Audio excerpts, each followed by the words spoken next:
firma con minúsculas, ¿no? Que es todo un gesto político también, con esto de las autorías, etcétera, ¿no?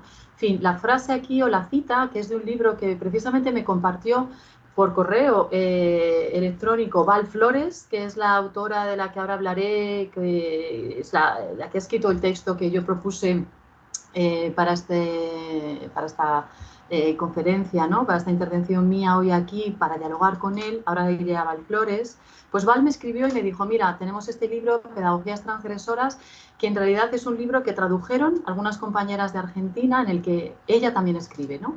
El caso es que si os interesa, os puedo pasar el enlace del libro a través de Mary, ¿vale? Porque creo que merece la pena. Son traducciones, entre otras, del trabajo de Bell Hooks, un texto de Bell Hooks que habla de Eros, el aula, etcétera, que es súper interesante. Y esta cita es de ese texto, ¿no? Que dice, al entrar en el aula con la determinación de borrar el cuerpo y entregarnos por entero a la mente, mostramos a través de nuestro ser cuán profundamente hemos aceptado el supuesto de que la pasión no tiene lugar en ese espacio. Fijaos que aquí una de las cuestiones que mencionan y atraviesan los textos de este libro que se llama Pedagogías Transgresoras es que uno de los principios centrales de las pedagogías críticas, vamos a hablar así en general, ¿no? Las epistemologías críticas en educación, en las que por supuesto brillan las feministas, las queer, pero también las decoloniales, ¿no? Una de los principios centrales, decía, ha sido la insistencia, fijaos, en no reforzar la división mente-cuerpo, ¿no?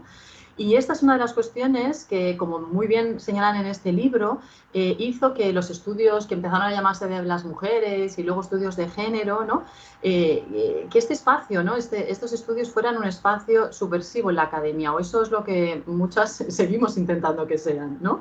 Es decir, pensar de manera diferente sobre el género, la sexualidad, los cuerpos, los deseos, etcétera, nos podía llevar, y como digo, eso seguimos pensando muchos, a vivir de forma diferente, ¿no? Pensar de forma diferente, apasionada, ¿no? La búsqueda del conocimiento que nos permite unir teoría y práctica es una de esas pasiones. E incluso yo añadiría aquí, como al hilo de la presentación de Mary, aquí, academia y activismo, ¿no? O ser activista y estar en la academia es parte de esta forma apasionada de vivir todo esto, ¿no? En la medida en que nosotros, como docentes, traigamos al espacio educativo esa pasión, ese amor por las ideas que somos capaces de inspirar, este espacio, creo yo, se vuelve un lugar dinámico donde se pueden producir transformaciones de las relaciones sociales, por ejemplo, nuestras, el profesorado con el alumnado, ¿no? Y donde desaparece la falsa dicotomía entre el mundo externo y el mundo interno de la academia, ¿no? Aquí, fijaos, podríamos hablar largo y tendido sobre qué es esto de la academia. Yo prefiero pensar en que hay muchas academias, ¿no? Muchas formas de intervenir en la academia. En fin, este seminario es un muy buen ejemplo de estas otras formas de trabajar y de pensar y en fin, aprender en la academia, ¿no? Entonces, bueno, hasta aquí es lo que plantean las autoras en este libro de Pedagogías Transgresoras. Pero claro, la realidad está bastante lejos de estas propuestas, ¿no? Estamos trabajando en que se hagan más realidad, pero la escuela está muy lejos todavía de estas prácticas, ¿no? Fijaos, la educación no habla en general del cuerpo, ni de deseos, placeres, como tampoco lo hacen la filosofía o las ciencias sociales, ¿no? Hay una cita que me gusta mucho de este investigador, Luis Paulo Moita. Es un investigador, profesor de la Universidad de Río de Janeiro, al que he tenido la suerte de conocer y coincidir con él en un par de ocasiones ya en congresos, en jornadas en Brasil sobre pedagogías queer. Fijaos esta cita, ¿no? En la que es un trabajo relativamente antiguo, bueno, no tanto, pero él tiene muchos otros, pero este me gusta especialmente. Y esta cita, ¿no? Que he utilizado también en algún texto, que dice: en la clase entran cuerpos que no tienen deseo, que no piensan en sexo o que son especialmente desexualizados para entrar en ese recinto, como si el cuerpo y la mente existieran aisladamente uno del otro, o como si los significados constitutivos de lo que somos, aprendemos y sabemos existiesen de forma separada de nuestros deseos. Bueno, y lo mismo podemos decir, como también dice Moita, ¿no? Del cuerpo, los cuerpos de las profesoras, profesores, ¿no? Que son construidos, dice Moita, como si no tuviesen deseo sexual. Bueno, pues sí, puede ser el caso, claro. El cuerpo es como un texto, ¿no? Esto apunto yo, algo aplicable a todos, ¿no? Docentes, por supuesto, incluidos, incluidas, ¿no? Es como un texto, ya sabemos, socialmente construido, ¿no? Y seguro que estáis con esto, con Mary, a vueltas en este seminario, en las clases, etcétera, ¿no? Y también como un archivo cultural, ¿no? Que precisamente es el título de esta edición del seminario de corpografías, ¿no? En la escuela, además, hay diversos cuerpos y deseos no heteronormativos, abyectos, impensables, invivibles, como diría Butler, ¿no? Entre estos últimos, los cuerpos trans no solo sufren más violencias que otros, sino que muestran cómo la propia construcción del género como algo binario es ya en sí misma una violencia, ¿no? Sobre esto nos recordaba Preciado hace unos años, ¿no? Una violencia que genera múltiples exclusiones, ¿no? Nuestros cuerpos están atravesados y marcados asimismo por otros factores como la clase social, el color de la piel, la edad, la cultura, etcétera, ¿no? El proceso de olvidar los cuerpos, dice Moita, naturaliza los ideales corporales de raza como blanquitud, de género como masculinidad y de sexualidad como heterosexualidad. Creo que esto es una cuestión también muy importante, ¿no? Esta naturalización, ¿no? De estos ideales, ¿no?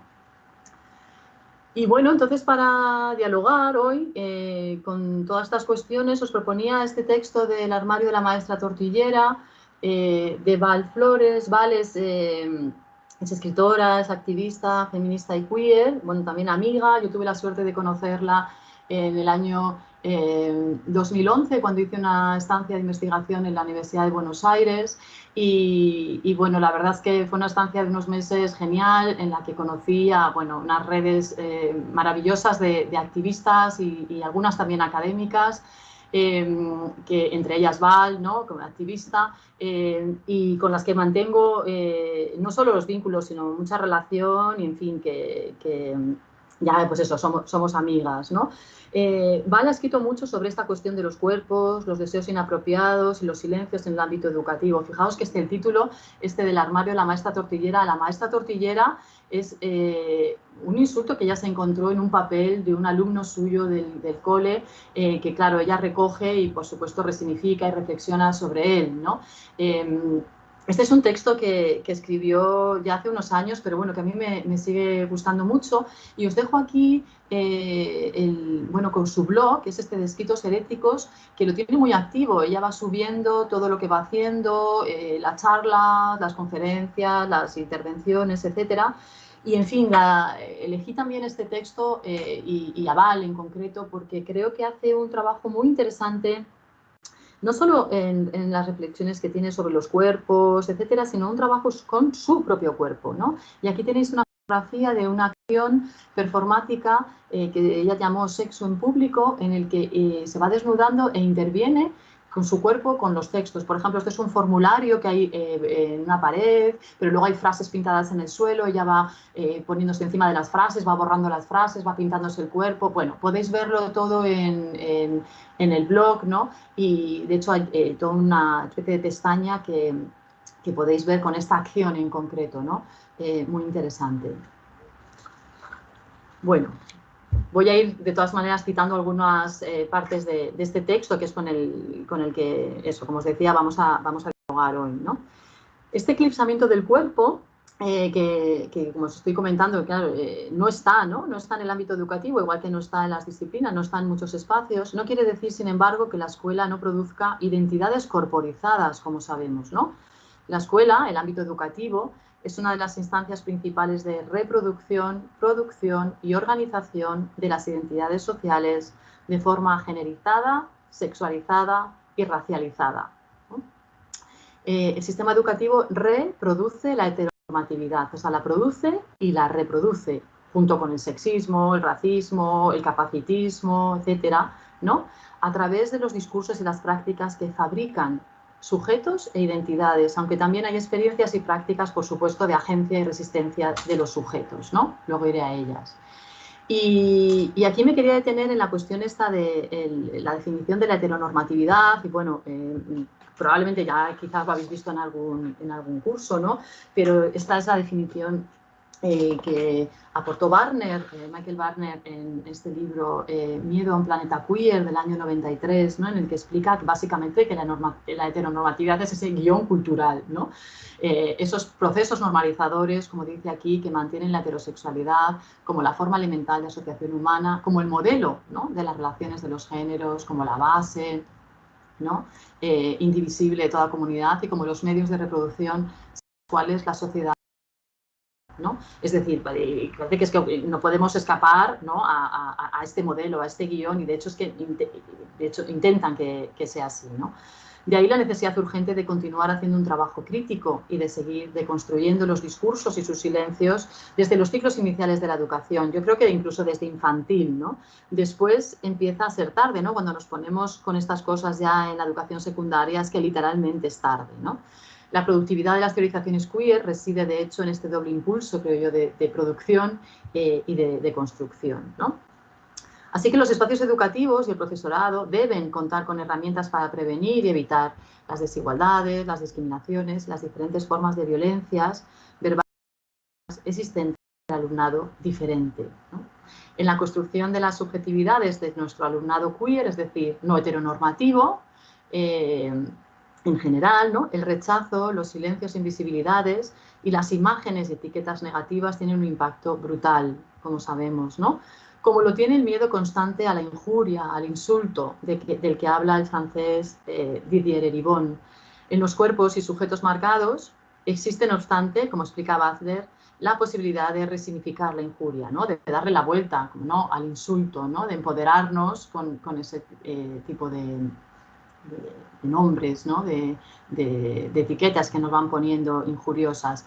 Y os traigo aquí un cartel de una acción que se hizo a mediados de los 90 en la Facultad de Sociología y Ciencias Políticas de la Complutense, en Somosaguas, a un chico, un amigo mío, entonces, que bueno, le llamaron marica en la cafetería, y bueno, pues se organizó una acción en la facultad. Esta es uno de los carteles, ¿no? Fijaos, yo también soy marica, ¿qué pasa, no? Uno de los carteles de la que entonces se creó esta plataforma universitaria contra las agresiones a gays y lesbianas, ¿no? Estamos hablando de mediados de los años 90, ¿no? Fijaos. Bueno, en este sentido, quería aquí, también como historiadora, que después devino socióloga, ¿no? Pararme un segundo en la cuestión de mencionar que la escuela tiene una historia, ¿no? Tiene una historia tanto aquí como en Europa. Aquí me refiero a nuestro contexto, claro, de institución que se construye desde la exclusión, ¿no? La exclusión de los, las, les, otres, ¿no? Es lo que el francés Pierre Bourdieu llamó la escuela del otro, ¿no? Al mismo tiempo, como sabemos, es un espacio de socialización clave y es fundamental, junto con los medios de comunicación, en la construcción de las subjetividades. Uno de los vectores de construcción de las subjetividades es la sexualidad, claro. Aunque no se suele considerar así, como os decía al principio, las identidades sexuales son algo relevante para todo el mundo, ¿no? El alumnado, el profesorado, las familias, no solo el no heterosexual, que parece que estamos en el punto de mira, pero bueno, esto es una cuestión que podríamos analizar en relación con todo el mundo, ¿no? Como sabemos, la heterosexualidad ha sido históricamente construida como la sexualidad natural, legítima, respetable, legal, visible, y la masculinidad hegemónica heterosexual se enseña y construye en oposición al otro o la otra, el diferente, ¿no? Las mujeres, las maricas, bolleras, la gente trans, bisexual, etcétera, ¿no? Estos son algunos de los valores que se producen y reproducen en la escuela, ¿no? Esta es la heterosexualidad obligatoria, la misoginia, el sexismo, el racismo, la homofobia, pero al mismo tiempo la escuela es un ámbito privilegiado para prevenirlos, ¿no? Y aquí me quería parar un segundo, a ver, ¿verdad? No, sigo en la diapositiva. Me quería parar un segundo, como esto va de textos, ¿no? En un texto y citaros o leeros aquí, compartiros algunos fragmentos de este texto. No sé si lo conocéis, es un texto de Paco Vidarte, este teórico académico también y activista, ¿no? Fue uno de los activistas de la Radical Gay, que se fundó en el año 91 en Madrid, ¿no? En realidad el primer grupo que se autodenominó queer como tal en el contexto del Estado español, ¿no? Paco falleció tristemente de VIH hace ya unos años, pero nos dejó un legado impresionante de textos, de libros, no sé, probablemente os suene Tica Marica y algunos otros, ¿no? Este texto lo tenéis disponible en internet, ¿no? Si tecleáis, ponéis el título, lo podéis encontrar fácilmente, ¿no? Yo quería compartiros aquí precisamente la página del colectivo RQTR, Rosa que te quiero Rosa, que es un colectivo que surgió en el año, si no me falla la memoria, 94, precisamente en la Facultad de Sociología y Ciencias Políticas de la Complutense, de la que os hablaba antes, ¿no? Y todavía continúa, ¿no? Fue uno de estos espacios conquistados por las activistas, ¿no? Gays, lesbianas, trans, ¿no? Dentro de una facultad, dentro de la academia, ¿no? Tan fundamental, tan importante como espacio de encuentro, ¿no? Y de refugio de toda la gente, bueno, pues no cis, no heterosexual durante tantos años y, como os digo, continúa. Bueno, el texto de Bidarte, fijaos que empieza diciendo, si volviera a nacer volvería a ser maricón o lesbiana, ¿no? Y dice él, bueno, en esto coincidimos todos y tal, pues claro que sí, ¿no? Por supuesto, ¿no? Este es el orgullo, ¿no? Este es el orgullo gay, el orgullo de estar vivos, de haber sorteado todo un dispositivo, dice él, de disuasión encaminado a reprimir, desviar, invertir, obstaculizar, etcétera, nuestra preferencia sexual, ¿no? Y luego continúa y dice, bueno, pese a todo el orgullo gay, y estas son un poco las citas que quería compartiros aquí, porque creo que él lo explica muy bien, todo esto que en fin, de los deseos, de los silencios, de las discriminaciones, ¿no? De los estigmas, con estas citas. Dice él, pese a todo el orgullo gay que podamos acumular a lo largo de la vida y habernos construido un nicho social, familiar, laboral, en el que sentirnos a gusto y absolutamente felices, creo que casi nadie sería capaz de decir esta frase, similar a la anterior. La anterior era, si volvieran a nacer, volvería a ser maricón, ¿no? Dice, nadie diría la frase esta que va a decir ahora, que os he subrayado, sin sentir un escalofrío, ¿no? Por la espalda y ver cómo se le pasan cinematográficamente en unos segundos escenas de horror amontonadas en el desván de la memoria. Si volviera a nacer, me gustaría volver a ser el niño mariquita de mi colegio. Es nuestra piedra de toque, no querer volver a vivir la infancia, un contexto donde nuestra autoestima era imposible. Toda nuestra infancia a la mierda, nada se salva. No quiero haber sido niño. Las maricas no miramos atrás. Vivimos y recordamos desde que empezamos a ser felices y de ahí en adelante. El presente y el futuro son nuestros. En el pasado sucumbimos. Quizás no todos ni del mismo modo. Esto no es victimismo, es historia. Fijaos que Paco es de mi generación, es de los años 70. O sea que está hablando de hace unas décadas, pero no hace tanto tampoco, ¿no? Y él además huye totalmente, por supuesto, de la posición victimista, ¿no? Como activista dice, oye, no, contamos esto para denunciarlo, pero no para hacernos las víctimas, ni mucho menos. Y luego añade y dice este párrafo que creo que yo, por mucho que lo leo, me sigue emocionando un montón, porque creo que realmente te acosaran o no en el colegio, ¿no? Creo que podemos empatizar con esto que dice Paco aquí. Dice, yo soy un niño muerto, no porque me solidarice hipócritamente con ninguna víctima. Perdonad, que es que tengo aquí la pantalla que veo a Mary, no la quiero quitar, pero tengo aquí el texto y se me corta el texto. Dice, no porque me solidarice hipócritamente con ninguna víctima del bullying, sino porque si alguna vez fui un niño, murió rápido. Yo lo asesiné y lo enterré vivo buscando salvarme mi vida de adolescente, al que también enterré vivo, dándole con la pala en la cabeza hasta que dejó de moverse. Luego ya nunca he vuelto a sepultarme y tampoco creo en los fantasmas. Ahora sé defenderme. Fijaos, ¿no? Y luego, bueno, continúa hablando y de hecho menciona un libro maravilloso que escribió con Ricardo Llamas, Homografías, que también para la gente de mi generación fue toda una bocanada de aire fresco, la verdad, y impresionante. Yo recuerdo todavía el capítulo en el que habla, por ejemplo, precisamente de cómo salir del armario sin patetismos. Y dice, tenemos que salir del armario como si fuéramos la tenienta O'Neill, dándole una patada al armario de tal manera que lo astillemos, ¿no? Y en fin... este libro, estos textos, estas contribuciones que hicieron en aquellos años fueron realmente muy valiosas para toda la gente que estábamos ya, bueno, andábamos intentando salir de muchos armarios, empezábamos en el activismo y vamos, yo lo recuerdo todavía estos textos como súper empoderadores, ¿no? Paco continúa y quería mencionar también esto, Porque, como os decía, fijaos, aunque nos acosaran o no en el colegio, ¿no? Por ejemplo, yo fui una niña que podríamos decir rara en el colegio. A mí, por ejemplo, me encantaba jugar al fútbol. Era una niña que, bueno, pues, en fin, no encajaba, ¿no? En mucho de lo que se esperaba de mí como niña, ¿no? Y aprendí, tuve la suerte de no ser acosada, pero aprendí, según pasaban los años, a que había espacios que no me correspondían. Y esto muy pequeñina, ¿no? En realidad, al final de lo que era entonces la EGB, ¿no? Con 10, 11, 12 años yo ya fui aprendiendo que, por ejemplo, el fútbol, muy divertido que me pareciera, no era para mí, ¿no? Y yo me acuerdo que las niñas nos decían que teníamos que jugar al baloncesto. Yo soy relativamente alta, tampoco es que sea súper alta, pero bueno. Y me decían que yo que era alta y que era una niña que jugara al baloncesto. Y yo decía, pero es que no me parece muy divertido el baloncesto. Y no entendía, con lo pequeña que era, no entendía por qué el baloncesto sí y al fútbol no. Pero yo lo que veía es que las niñas desertaban del fútbol, ¿no? Bueno, pues esta cita que os traigo aquí me gusta mucho porque en realidad yo creo que es una experiencia muy compartida, no solo de nuestra generación, sino que yo creo que mucha gente que ha crecido después, ¿no? Aunque ahora haya más referentes, más espacios, librerías, novelas, películas, yo creo que todavía, bueno, nos queda mucho por avanzar, ¿no? Y dice Paco aquí, yo he hecho una pequeña encuesta entre amigos que cualquiera puede hacer rápidamente y no por azar a todos nos venía a la memoria alguna escena de acoso, de humillación, o incipientes estrategias de supervivencia y disimulo.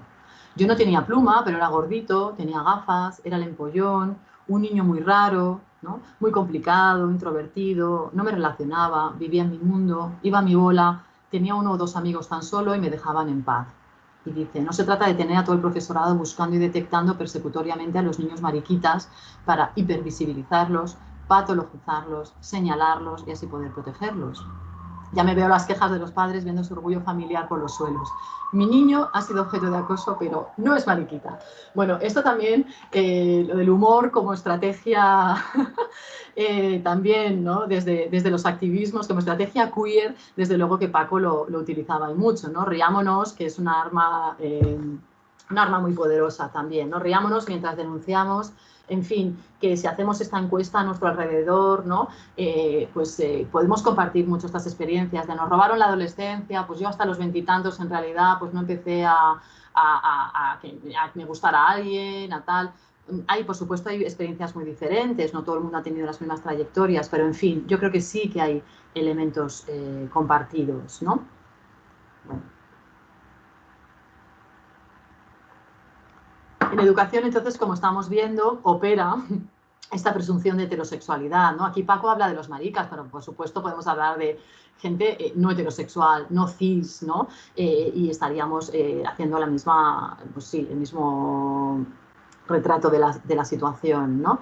Y fijaos, esto de que esta presunción de la heterosexualidad, ¿no? Lo que hace es empujar a las personas no heterosexuales a tener que salir del armario, ¿no? A hablar de sexualidad, como dice el sociólogo Jeffrey Wicks, si queremos no tener que inventarnos una vida paralela o dar la sensación de que hay algo que ocultar. La otra opción es permanecer en el silencio, el famoso no preguntes, no digas, ¿no? Esta lógica nos sitúa en el terreno de la excepcionalidad, ¿no? Como un caso exótico, diferente, a descubrir, o peor todavía, que puede ser revelado con intenciones no precisamente agradables por alguien que cree conocer tu secreto, ¿no? Entre comillas, ¿no? La sexualidad, y aquí os quiero compartir, bueno, antes de continuar, os quiero compartir esta primera cita del texto de Valflores, ¿no? El armario de la maestra tortillera, que tenéis en la página 2. Cuando ella habla del armario como esta experiencia vital, ¿no? Que además los discursos sociales no consideran relevante, no la analizamos con pues eso, con la suficiente profundidad, ¿no? Para lo importante que es. Y ella habla también del armario como toda una institución, dice ella, ¿no? Promovida, controlada, instigada por la propia sociedad, ¿no? Por supuesto que cita el trabajo de epistemología del armario, ¿no? De Yves Kosofsky-Sedgwick, que es tan importante, ¿no? Y tan revelador, ¿no? Cuando lo leímos, ¿no? Y también hace esta alusión, aquí Val, a cómo nos mandan entonces al ámbito de lo privado. Y fijaos que mandándonos al ámbito de lo privado también, la sexualidad, la homofobia, la transfobia, la lesbofobia, la bifobia, quedan circunscritas así a una cuestión individual, cuando muy al contrario no son algo meramente personal, sino que tienen, por supuesto, una dimensión social y política, ¿no? Dicho de otra manera, la escuela La educación de neutral no tiene nada, ¿no?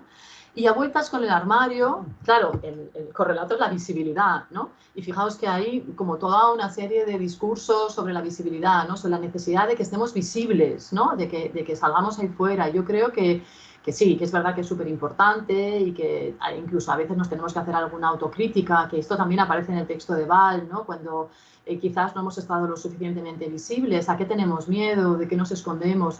Pero yo también diría que a veces, bueno, por supuesto hay que dejar a que cada cual salga del armario o no, cuando quiera, cuando pueda, ¿no? Muchas veces la gente está en contextos precarios o tiene familias muy hostiles, en fin, que está muy bien que demandemos que la gente salga del armario, sea visible, pero a veces, bueno, hay que considerar los diferentes contextos y situaciones. Creo además que aquí tendríamos que girar el foco no tanto como os decía, a esta cuestión individual, sino a una cuestión social.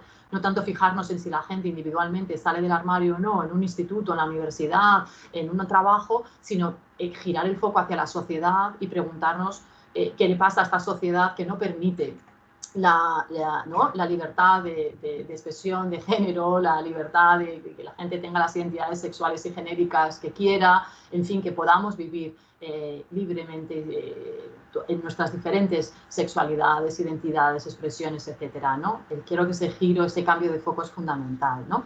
Y también son fundamentales estas preguntas que se hace Val aquí en relación con las identidades. Fijaos, desde una mirada muy queer, ¿no? Cuando dice, ¿desde qué perspectivas asumimos la visibilidad de lesbianas y gays y trans? ¿No? Podemos añadir, ¿como solicitud de permiso o como acto de transgresión? Es decir, ¿pedimos permiso para estar o transgredimos con nuestra presencia? ¿Como consumo de identidades prefijadas o como producción crítica de las mismas? ¿Como autoinculpación o como reivindicación? ¿En orden a la asimilación o buscando el cuestionamiento, ¿no? De todos estos procesos de normalización? Desde la fragmentación de la identidad, es decir, somos gays, lesbianas, trans y también somos de clase media, baja, trabajadora y somos blancos o no, y somos de aquí o no, o articulándonos con otras desigualdades. Bueno, lo que vamos viendo ya en los últimos años de esta cuestión más interseccional, ¿no? Bueno, entonces, hasta aquí un poco lo que os quería compartir en esta primera parte para pasar ahora a este segundo bloque un poco de qué hacemos, desde todas las teorizaciones, las prácticas feministas, queer, decoloniales, ¿qué hacemos con este ámbito educativo que está tan inundado todavía de estos silencios, invisibilidades, de estas producciones y reproducciones de desigualdades, de estas violencias muchas veces, pero al mismo tiempo estos espacios de cambio, de resistencias, de agencia, ¿qué hacemos, no? Y aquí quería compartiros una cuestión, y es que, fijaos, muchas veces hablamos de las teorías queer y siempre nos remitimos en gran medida a Estados Unidos, ¿no? Y miramos a Estados Unidos y explicamos un poco el relato de cómo comienzan los activismos queer en Estados Unidos y, por supuesto, hacemos referencia a teóricas de Estados Unidos, que claro que son importantes y nos han ofrecido y siguen muchísimas ideas, aportaciones, etcétera, pero creo que hay, en fin, muchos otros lugares donde está produciéndose el conocimiento y donde hay unas prácticas educativas, por ejemplo, en Brasil, ¿no? Os traigo aquí el trabajo de esta teórica académica Guacira López Louro, que a mí me parece genial y que además le tengo un especial cariño porque estos fueron los primeros trabajos que yo empecé a leer sobre pedagogías queer. Realmente fueron los trabajos de López Louro y otros muchos, ¿no? Pero, en fin, estos fueron fundamentales. Y quería también compartiros estas portadas. Tiene muchos libros realmente de una producción muy amplia, pero fijaos cómo está el cuerpo aquí, ¿no? El cuerpo, género y sexualidad, el cuerpo educado, el cuerpo domado, domesticado, ¿no? En la educación, ¿no? En el ámbito educativo, y esta idea del cuerpo extraño también, todos estos cuerpos abyectos, ¿no? Todos estos cuerpos que no son los que se esperan en el ámbito educativo, estos cuerpos molestos, ¿no? Entonces, bueno, echarle un ojo si os interesa. Hay mucho de su trabajo ya traducido y, como digo, es muy interesante, ¿no? Otro trabajo que para mí fue fundamental fue este de Pensando Queer. Este libro, esta traducción de este libro de Susan Talbot y Shirley Steinberg es genial. Y para mí, realmente, cuando cayó en mis manos este libro, realmente fue de estos libros que de repente dices, ajá, ¿no? Aquí está. porque yo venía leyendo ya desde hace unos cuantos años sobre teorías queer, venía de hecho desde el activismo queer, porque yo estuve antes en el activismo en el que empezábamos ya a mediados de los 90 y después a traducir a teóricas queer, ¿no? Yo me acuerdo traducciones de Haraway, de la propia Butler, etcétera, que nos traducíamos para poder leerlas, ¿no? Y poder debatirlas con compañeras, ¿no? En los grupos, en los colectivos, ¿no? Y yo llevaba entonces un tiempo ya escribiendo sobre activismos feministas y queer, bueno, claro, toda esta cuestión de los archivos, a partir de mi tesis y después. Y cuando empecé a pensar todo esto en educación, como os digo, este libro fue clave porque dije, esto es la intersección por fin, ¿no? que yo andaba buscando con el ámbito educativo, ¿no? Así que, fijaos, en teorías queer podemos mencionar a muchos textos fundamentales que ya estoy segura que muchos conocéis, ¿no? De Butler, de Lauretis, Dave Kosofsky-Sedgwick, de estos mencionados de Michael Warner, Monique Wittig, Cherry Moraga, Gloria Anzaldúa, José Esteban Muñoz, etcétera, etcétera, etcétera, ¿no? Pero estos que hablan de las epistemologías son donde hacen este esfuerzo por estas intersecciones, como os digo, ¿no? de estas teorizaciones, de estas prácticas en el campo de la educación, ¿no? Cuando hablamos de pedagogías queer, quiero hacer este inciso para decir que decimos queer refiriéndonos a un proyecto crítico, ¿no? Como no, heredero de la tradición feminista y anticolonial, que tiene como objetivo el análisis y la deconstrucción de los procesos históricos y culturales que han conducido a la invención del cuerpo blanco y heterosexual como ficción dominante en Occidente y, como nos recuerda Paul Preciado, a la exclusión de las diferencias fuera del ámbito de la representación política. A mí me interesan especialmente los diálogos que estas perspectivas radicales de resistencia establecen con las decoloniales en educación, ¿no? Como un modo de habitar este proyecto político también desde el sur. Y aquí os quería mencionar este libro también de gente amiga, conocida, ¿no? Como Diego Falconi, Santiago Castellanos, María Amelia Viteri, a los que también tuve la suerte de conocer en otra estancia de investigación en Quito, en Ecuador, en el 2016. Este libro lo habían publicado un poquito antes, creo que recordar que es del 2014, en el que nos proponen resentir, ¿no? Volver a sentir lo queer desde y en América Latina, ¿no? Una manera de pensarlo en tensión, carácter etnocéntrico y su ubicación geohistórica en el norte, ¿no? Resentir lo queer mientras recordamos que es un término propuesto para la desestabilización corporal y que precisamente por su carácter resbaladizo se resiste a ser, no puede ser reapropiado, ¿no? Resentir, volver a sentir, sentir de otro modo desde la compleja productividad del sur. Este libro también os lo súper recomiendo, es una maravilla de libro, ¿no? En fin, todas estas referencias contribuyen a la apuesta por construir nuevas pedagogías, ¿no? Que posibiliten que haya menos discursos normalizadores, heteronormativos de los cuerpos, los géneros, los afectos, las sexualidades, las identidades, la enseñanza, la investigación, la vida académica, etcétera, ¿no? Algunas de las cuestiones centrales o de cómo los estudios queer han entrado en el ámbito educativo, fijaos, son importantes aquí. Quería hacer una parada para tratarlas un momento, ¿no? Fijaos que cuando hablamos de lo queer, alguien podría decir, bueno, definir lo queer es muy poco queer, ¿no? Más que definir, es más interesante ver cuáles son sus características y sus potencialidades, ¿no? Queer es una epistemología, esto quiere decir que es una herramienta, ¿no? O un conjunto de ellas para observar e interpretar el mundo, ¿no? Hacerlo de forma diferente, de manera crítica. Y queer también es una política, ¿no? No es una identidad, sino un sustantivo, un adjetivo y un verbo. Por eso hablamos de queerizar, de atravesar, ¿no? De tortillear, dicen las compañeras de América Latina, de mariconear en la educación, ¿no? De cuestionarnos, de buscar una genealogía para explicar todas estas opresiones y las resistencias, ¿no? El marco queer nos ofrece, por tanto, todas estas herramientas para pensar de manera crítica y, además, modos de pensar y de realizar mundos más vivibles, ¿no? Que son, por otra parte, también más interesantes, ¿no? Queer, por otra parte, no es lo mismo que LGTB. Las políticas identitarias son todavía relevantes en ocasiones, no voy a decir que no, ¿no?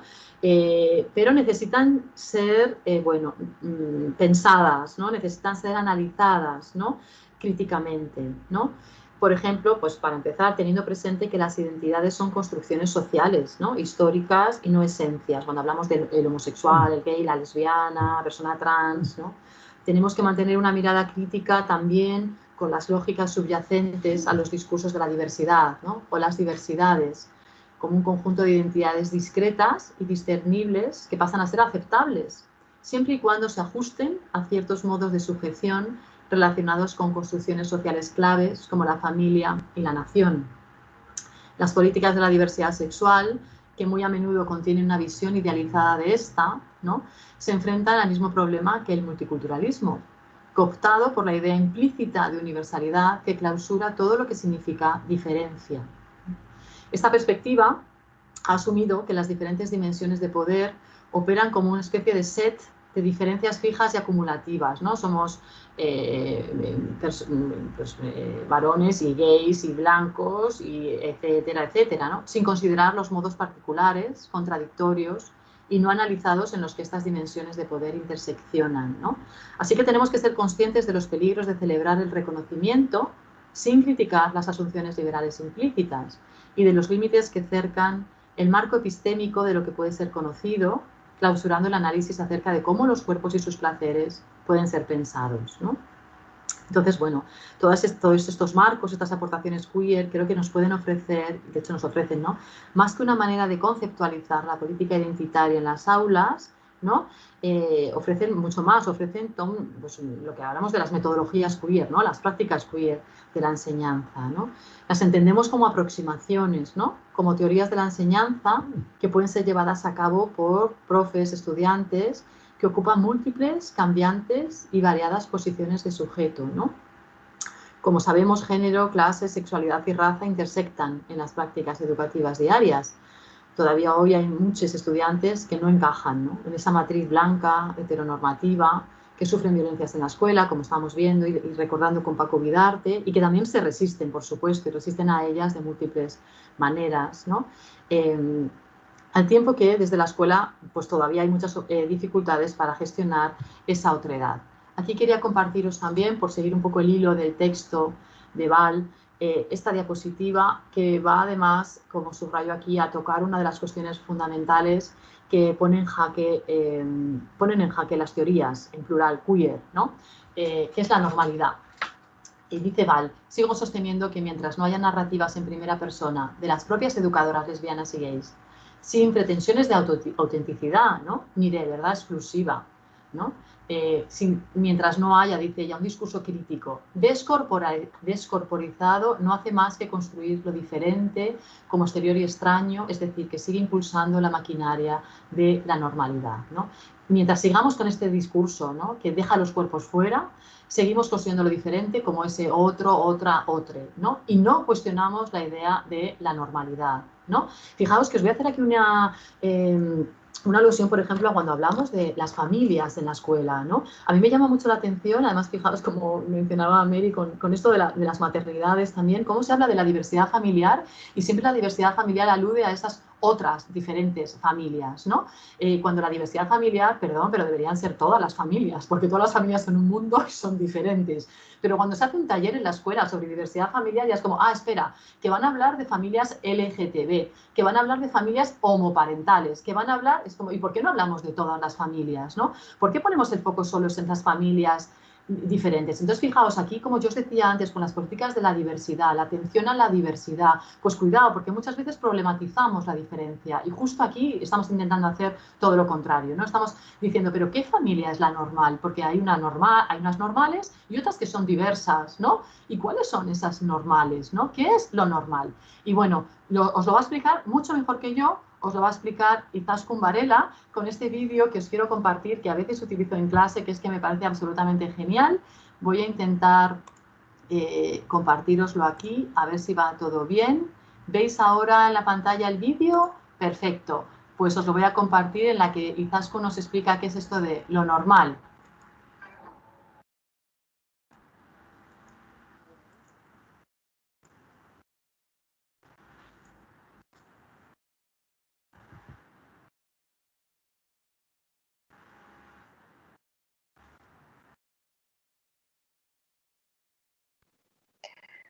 No oímos el sonido, o al menos yo no oigo el sonido.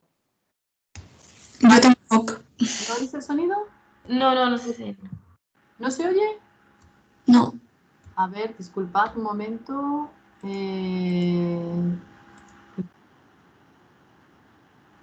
A ver, ¿y por qué no se oye si yo lo tengo aquí encendido todo?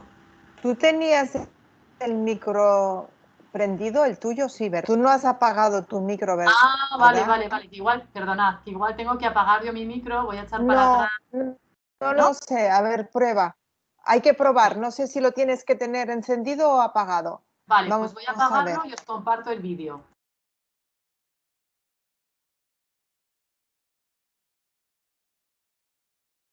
Tampoco. Bueno, pues no sé muy bien entonces qué nos pasa aquí. Bueno, pues lo que hago es que os lo voy a dejar aquí recomendado, ¿vale? ¿Estáis viendo ahora la diapositiva otra vez? Sí. Vale, perdona, que te había perdido, Mary. Vale, bueno, pues es una pena. Os lo dejo aquí, os lo dejo aquí recomendado, ¿vale? Para que lo pongáis. Si ponéis esto de qué es lo normal, Izaskun Varela es uno de sus programas de estos dentro de lo del tornillo. Y básicamente ella viene a decir, pero bueno, oye, ¿qué es esto de lo normal, no?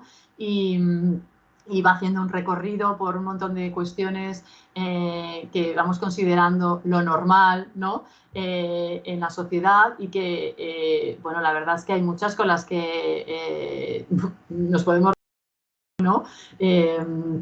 Y bueno, creo que es una manera que esto, desde el humor, ¿no? De cuestionarnos esto de la normalidad. Veréis, cuando tenéis ocasión de ver el vídeo este, que hay muchas cosas que es verdad que las tenemos tan interiorizadas, tan incorporadas en nuestro día a día que directamente no vemos, ¿no? Que esta es una de las claves, ¿no? No las vemos. Esto nos pasa con todas las cuestiones, por supuesto, de los géneros, las sexualidades, los cuerpos, las normas, ¿no? Lo tenemos eso tan ya interiorizado, naturalizado, que es que ni lo detectamos, ¿no? Bueno, pues nada, aquí apuntado y seguís viéndolo, ¿vale? Una pena, en fin. ¿Me vais oyendo bien, no? Y veis ahora la diapositiva bien, ¿no? Sí. Vale, perfecto, vale, porque ahora no veo por aquí a Mary, pero entiendo que va todo bien. Vale.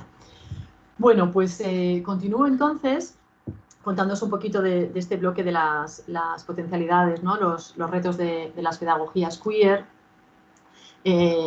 Que es, como os decía, ¿no? Pues esta crítica a la normalidad, ¿no? ¿Qué es esto de lo normal? Pues, por ejemplo, como se explicaba, ¿qué son las familias normales? ¿Qué es una sexualidad normal? ¿No? ¿Qué es un cuerpo normal? Bueno, pues toda esta cuestión, ¿no? Pongamos en jaque esta cuestión de la normalidad porque realmente es el eje fundamental, como también explicaba Flores en el texto, ¿no? Que hace que los otros, las otras, sigan en esta posición de otredad, ¿no? Si no ponemos en jaque esto, difícilmente estamos poniendo eso, apuntando a dónde están las relaciones de poder, ¿no? Dónde están esas violencias, esas desigualdades, ¿no? Entonces, bueno, fijaos que cuando nos estamos intentando traer todas estas aportaciones queer, feministas, decoloniales a la educación, ¿no?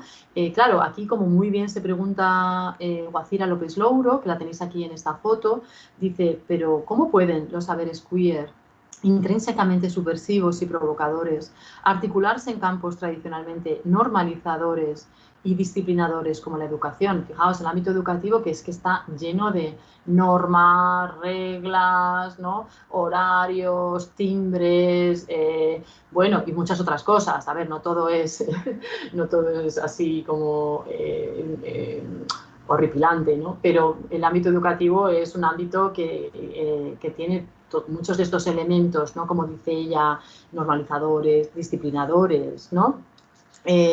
¿Cómo hacemos, no? Y una de las cosas que plantea Guacira López Louro y muchas de las teóricas queer que están pensando en educación es que, claro, una de las cosas que hay que hacer es acabar con dinamitar los binarismos, ¿no? Los binarismos sobre los que se asienta el saber y la cultura dominante. Esto es fundamental, ¿no? Otra cuestión muy importante también es la de pensar más en las prácticas de las identidades, ¿no? Al hilo de este cuestionamiento de los binarismos, ¿no? Fijaos que, como os comentaba antes, los saberes queer cuestionan esta supuesta coherencia, ¿no?, de las identidades gay, lesbiana, trans, haciéndolas sospechosas, evidenciando y desmantelando los procesos regulatorios de la formación y categorización de los sujetos, ¿no? Podemos cuerizarlas o podemos complicarlas, ¿no? Podemos hacer esto de una proliferación infinita, ¿no?, de nuevas identificaciones, ¿no? Por ejemplo, yo en mis clases les hablo de mi múltiple activismo, ¿no? Feminista, en grupos queer, bolleros, pero también ecologista, ciclista. También les hablo del privilegio de ser blanca, del que no nos damos cuenta, de tener papeles, de toda la cuestión capacitista en la escuela, etcétera, etcétera. Es mi manera de exceder el espacio en el que se me sitúa, ¿no?, desbordándolo con una lista de otras categorías. Es mi manera de problematizar que solo se me vea como la profa que, bueno, no parece muy heterosexual, ¿no?, ya de entrada, ¿no?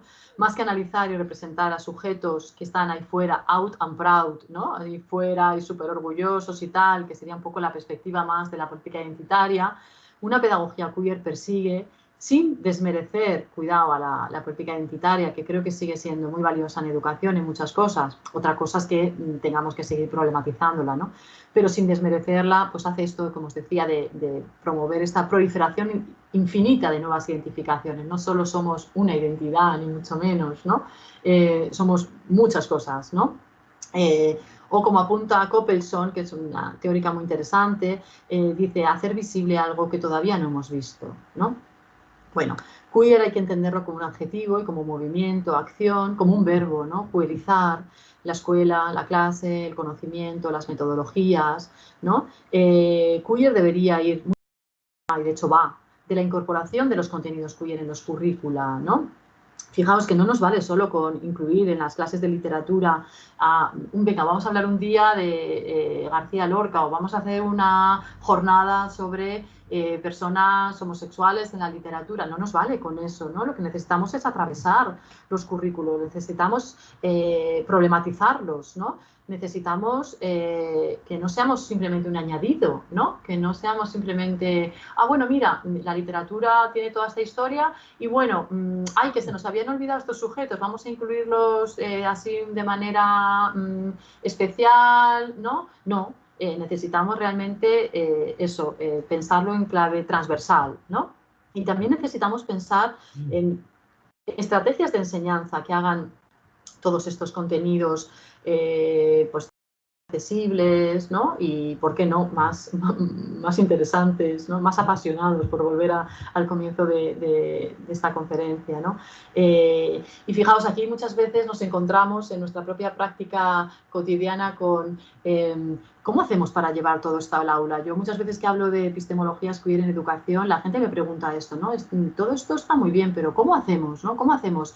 Y esto os lo comento para deciros que, claro, lo que nos pasa es que en las aulas convive todavía mucha de la política identitaria, ¿no?, que gira en torno a la visibilidad, al nombrar, que sigue siendo muy importante, ¿no? Al decir, oye, hay alumnado LGTB, ¿no? Oye, cuidado que hay bullying a personas no heterosexuales y no cis. O sea, necesitamos seguir nombrando, visibilizando, etcétera, ¿no? Pero al mismo tiempo creo que necesitamos seguir problematizando todo esto, ¿no?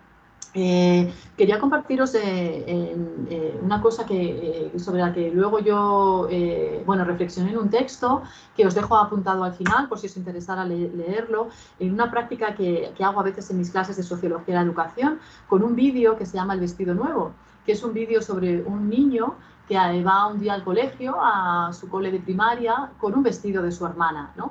Y no sé si conocéis este vídeo, es maravilloso, está disponible en YouTube. Y bueno, lo que le pasa es solamente en una mañana por ir al cole con el vestido de su hermana. Además, un día que es el día de carnaval, con lo que hay todo un posible equívoco en el aire de que es que se ha confundido.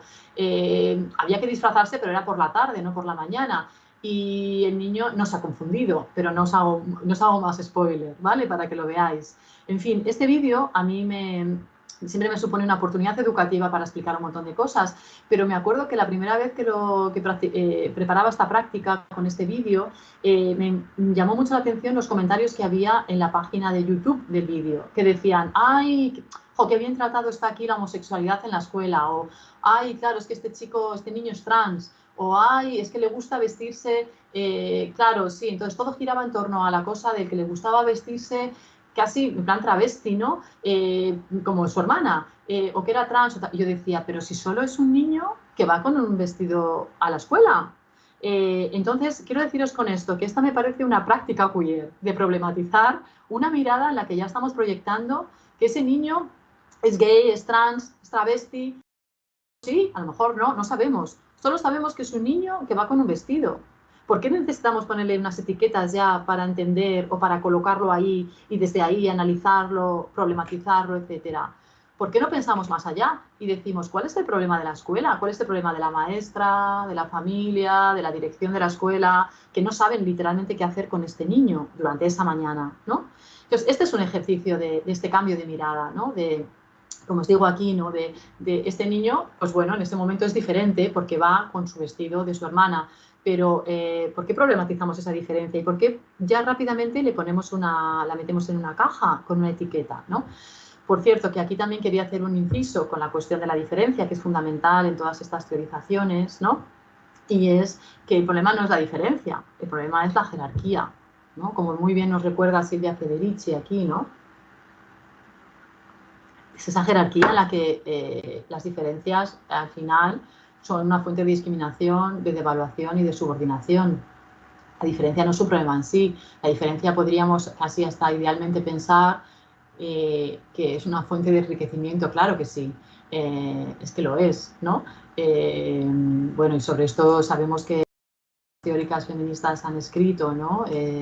Por ejemplo, la propia Audre Lorde cuando hablaba del respeto a las diferencias, ¿no? ¿Qué nos pasa? Que no nos reconocemos diferentes y esa es bueno, pues una de las causas de muchos de los problemas que tenemos, por ejemplo, entre las propias mujeres o sujetos discriminados, ¿no?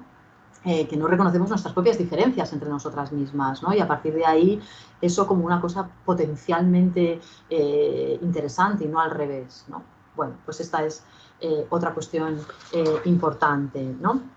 Entonces, bueno, ya para ir concluyendo este bloque y ya ir terminando, los saberes queer resisten ante el deseo de autoridad y de certeza definitivas, ¿no? Ante un conocimiento sin contradicciones, sin dudas. Por ejemplo, el trabajo de López Louro me encanta porque hace muchísimo hincapié en esto, ¿no? En dudar, cuestionarnos, boicotear totalmente certezas y realmente enseñar así, intentar enseñar, ¿no? Como decía la frase famosa de Kant, ¿no? De atrévete a saber, ¿no? Pues efectivamente, atrévete a dudar, ¿no? De lo que te están contando, ¿no? La educación es mucho más que transmitir conocimientos, tiene que ver con la creación de una nueva condición de conocimiento, de una disposición de aprendizaje original, diferente. Miremos de otra manera, ¿no?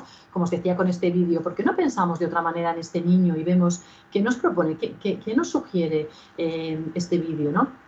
Aprender sobre el contenido es diferente a aprender desde él. Engloba el proceso menos predecible y mucho más brilloso, claro, de pasar a estar implicados en el conocimiento, ¿no? ¿Cómo te interpela a ti ese vídeo, por ejemplo? ¿Qué te recuerda o qué te hace pensar, qué te hace sentir, ¿no? Queer es, en definitiva, una manera de conocer más que algo a ser conocido, como dice esta también Coppelson, ¿no? En relación con este punto me parece interesante esta propuesta, ¿no? Que hace Karen Coppelson, de una combinación de ambas, la política identitaria y la pedagogía queer, ¿no? Como en manera también de huir de la lógica binaria de una en oposición a la otra. Como os comentaba, muchas veces en las aulas estamos intentando combinarlas, ¿no? Claro, no estamos ya en una situación en la que podamos, no sé, poner en práctica todas nuestras ideas y metodologías queer. Como os decía, necesitamos seguir nombrando, visibilizando, etcétera, ¿no? En realidad, dice Coppelson, esto es lo que puede suceder y sucede en muchos centros escolares, ¿no? Que la política identitaria y las prácticas y los saberes queer se trabajen en paralelo. Por ejemplo, Susan Talbot, en el libro que os comentaba de Pensando Queer, nos advierte, refiriéndose al contexto de Estados Unidos, que la identidad, la voz y la visibilidad continúan pese a todos los retos postestructurales, manteniéndose en los enfoques del trabajo académico de y sobre lesbianas, gays y trans, a través de numerosas disciplinas, ¿no? Creo que las pedagogías, las prácticas transgresoras y subversivas, pues bueno, también tienen límites, ¿no? Como todas las propuestas, y está bien que los reconozcamos, ¿no? Así que uno de los retos principales es, en definitiva, cómo incorporar las aportaciones queer a nuestra práctica educativa, ¿no? Al tiempo que esta misma nos hace reflexionar sobre las cuestiones centrales de las teorías queer, ¿no? Los géneros, las sexualidades, los cuerpos, las identidades, etc. En un contexto en el que todavía nos encontramos con muchas dificultades, precariedades, hostilidades de varios tipos, ellas las institucionales, a veces en el ámbito académico, ¿no? Hacia todos estos temas, creo que es necesario y urgente seguir incidiendo en la necesidad de formar al profesorado y de trabajar en red, ¿no? Como os comento por aquí, ¿no? En muchas ocasiones estamos bastante solos y solas en nuestros centros y creo que es fundamental el apoyo, la colaboración, crear proyectos, poner en común experiencias, ideas, sumar energías colectivamente, ¿no? Y un par de citas o de ideas para ir cerrando ya, retomando a Bell Hooks. Tiene un trabajo maravilloso que habla de esto, ¿no? De la enseñanza como una forma de activismo, ¿no? Y precisamente Mary al principio comentaba esto de mi doble faceta de activista en la academia, ¿no? O de académica que tiene muy presente el activismo, claro, tengo un pie en cada ámbito de alguna manera, ¿no? Yo no los puedo desligar, no los quiero desligar, ¿no? Y para mí el aula ciertamente es este espacio de transformación social. Una vez que, en cuanto que entramos al aula, ya estamos de alguna manera haciendo activismo, ¿no? Con nuestros cuerpos, nuestras identidades, nuestras expresiones de género, etcétera, ¿no? Y esta última cita de Val, con la que precisamente cierra su texto, que os animo a leer si no os ha dado tiempo o margen para leerlo antes de esta conferencia, ¿no? La invitación es a pensar apasionadamente en la micropolítica escolar y cotidiana, los otros relatos por hacer y escribir, ¿no? Los otros cuerpos, relaciones y conocimientos por construir, ¿no? Cuando ella habla de la importancia de hablar desde nosotras, ¿no? Nosotres, ¿no? De poner ahí los cuerpos, ¿no? Dice ella, ¿no? Si no, nunca vamos a nunca vamos a poner en jaque esto de la normalidad, ¿no? Y dice, de modo que se estreche la distancia entre hacer un análisis, ¿no? Y un habitar queer, estar queer, ¿no? Ahí con esto, con nuestros cuerpos, ¿no? Y bueno, si todavía os han quedado ganas de seguir pensando, pues os dejo aquí un par de referencias más para sumar a la lista. Uno que es un trabajo en el que, pues os lo añado aquí, en el que yo hablo inicio este artículo hablando de esta experiencia con este vídeo que os comentaba, ¿no? Del vestido nuevo, que está disponible online, que publiqué en una revista brasileña de Sao Paulo, Educação y Pesquisa. Y este libro que va a salir ahora ya en diciembre, que si os animáis a leer en inglés, os sabéis leer en inglés, pues es una compilación que hemos hecho precisamente animando a los debates a ambos lados del océano, ¿no? Que he compilado con esta compañera, amiga de la Universidad de Buenos Aires, Moira Pérez, pensando un poco en eso, en recoger todas estas aportaciones, prácticas educativas en clave queer, feminista, decolonial, que se están haciendo en el Cono Sur, en Centroamérica y aquí, en la península ibérica, ¿no? Y darlas un poco a conocer también en el ámbito anglosajón, que ya sabemos que en general, si no es en inglés, no nos leen, ¿no? Así que este era un poco el reto y por eso nos animamos a hacer esta compilación. Y bueno, hasta aquí por mi parte, Mary.